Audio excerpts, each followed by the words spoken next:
আসলে 2018 সালে 19 সালে 20 সালে যারা কবুতর প্রেমিক ছিল, কবুতরে খুব মধু ছিল, তখন কিন্তু এই মধু নিয়ে সবাই ঘুরছে।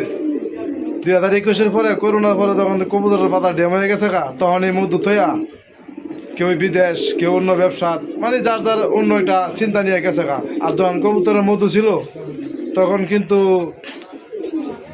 কত ভ্রমর যে গুড় করছে মধুর জন্য, এটা সব বলার বাইরে।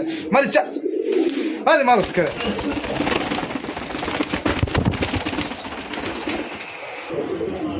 তখন কিন্তু কবুতরের মধু ছিল, মধু নিয়ে সবাই ধরছে, গুড় করছে, কত ভ্রমর আসছে মধু খাওয়ার জন্য, মধু নেওয়ার জন্য। যখন 21 সালের পরে, করোনার পরে যখন বাজার ডাউন হয়ে গেছি তখন কিন্তু আর মধু খাওয়ার লোক নাই।